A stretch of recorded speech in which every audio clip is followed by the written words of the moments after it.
बढ़ेंगे, जरा आपको बताते हैं कि पाकिस्तान के अंदर ही एक और हलचल हो रही है और उस हलचल पर भारत की भी गहरी नज़र है और दिफाई और अस्करी माहिरीन इसे काफ़ी बारीक बीनी से देख रहे हैं, क्योंकि दिफाई और अस्करी ज़रायों का मानना है कि जिस तरीके की हलचल पाकिस्तानी मिलिट्री के अंदर हो रही है उस पर नज़र रखना काफ़ी ज़्यादा ज़रूरी है। बड़ी खबर कि चीनी टर्की के मिलिट्री फाइटर जेट्स पाकिस्तान के अंदर मौजूद हैं और पाकिस्तान अपनी दिफाई सप्लाई को मजबूत करने की कोशिश कर रहा है। ये एक बड़ा सवाल इस वक्त सामने आ रहा है। गैर यकीनी तौर पर यह कहा जा रहा है कि पाकिस्तानी एयरबेसिस पर इस वक्त मिलिट्री एक्टिविटीज़ को बढ़ा दिया गया है। मिलिट्री एक्टिविटीज़ बढ़ी है। चीन के ट्रांसपोर्ट एयरक्राफ्ट को देखा गया है नूर खान और मंसूर खान बेस पर।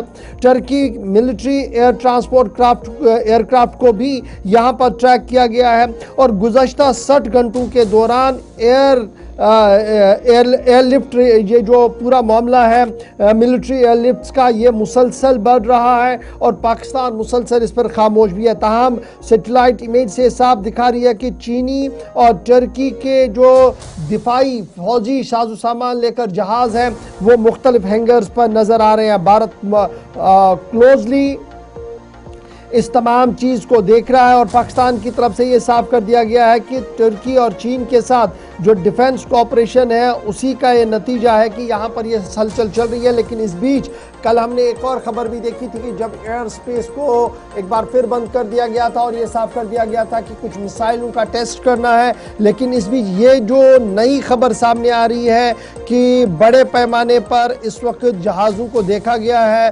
राडार पर उन्हें डिटेक्ट किया जा रहा है, ये एक बड़ी खबर के तौर पर इस वक्त सामने आ रही है। इस पर ज़रा मज़ीद बात करेंगे। हमारे डिफेंस एक्सपर्ट राजेश कुमार जी हमारे साथ ज्वाइन कर चुके हैं। राजेश, ज़रा अपडेट कीजिएगा, ये जो इतलात और ख़बर सामने आ रही है और ये जो तस्वीरें सामने सेटेलाइट से आ रही हैं, क्या कुछ ये कह रही हैं, किस तरीके से भारत के जो डिफेंस एक्सपर्ट हैं वो इस खबर को देख रहे हैं? जी शुक्रिया। सबसे पहले तो बहुत बहुत शुक्रिया इशफाक सर और तमाम गुलिस्तान के दर्शकों का। ये बड़ी अहम अपडेट है और पूरा ये 60 घंटे तक ये पूरा ऑपरेशन चला है जिसे लॉजिस्टिकल पुश माना जा रहा है। दो चीजें इसके पीछे बताई जा रही हैं जो अभी तक निकल कर सामने आई हैं। पहली चीज की चीन और तुर्की की तरफ से पाकिस्तान को कुछ हार्डवेयर जिसमें ड्रोन्स और मिसाइलों में लगने वाले कंपोनेंट्स जो हैं उनकी सप्लाई की बात सामने आ रही है कि वो पहुंचाए गए हैं। तो क्या एक बार फिर से ये मान के चलें कि भारत और पाकिस्तान के बीच टेंशन बढ़ने वाली है, उसके कयास भी लग रहे हैं। दूसरी चीज जो एक अलग एंगल से चीजें सामने आ रही हैं वो ये आ रही हैं गौर सर की भारत और पाकिस्तान के बीच अगर झड़प होती है तो किस प्रकार से तुर्की और चीन पाकिस्तान को लॉजिस्टिकल चीजें पहुंचाएंगे, लॉजिस्टिक्स देंगे उसको, उसकी तैयारी जो है, उसका अभ्यास जो है वो किया जा रहा है। जब से खबर आई कल से तो मैंने कई एक्सपर्ट्स के साथ बातचीत की तो उन्होंने कहा कि यस ये डिटेक्ट हुआ है, लेकिन जो सबसे अच्छी बात है कि हम चीन और तुर्की की इस मूवमेंट को डिटेक्ट कर पा रहे हैं, चाहे वो नूर खान बेस पे है या किसी और दूसरे बेस पे। यानी कि हमारे रडार चाइना और तुर्की की मूवमेंट को देख पा रहे हैं और अगर हम देख पा रहे हैं तो हम उन्हें टारगेट पे ले भी सकते हैं और उस एयरफील्ड को तबाह भी कर सकते हैं। लेकिन इससे भी बढ़कर जो एक चीज और निकलकर सामने आई, जब मैं बहुत डिटेल में कल शाम को गया पढ़ा तो मुझे पता चला कि बात यहाँ पे सिर्फ ट्रांसपोर्ट एयरक्राफ्ट कैरियर्स की नहीं है जो वहां पे चीजों को पहुंचा रहे हैं। बात यहाँ पर एक और चीज जो पाकिस्तान को चाइना की तरफ से दी गई है वो है AWACS KJ-500। गौर सर हमें बहुत अच्छे से याद है जब ऑपरेशन सिंदूर हुआ था, भारत ने पाकिस्तान के 350 किलोमीटर दूर एक AWACS को मार गिराया था। AWACS होता है जो हवा में रहता है, पूरे अपनी जो जितनी भी फ्लाइट्स हैं उनको कंट्रोल करता है, दुश्मन पे नजर रखता है।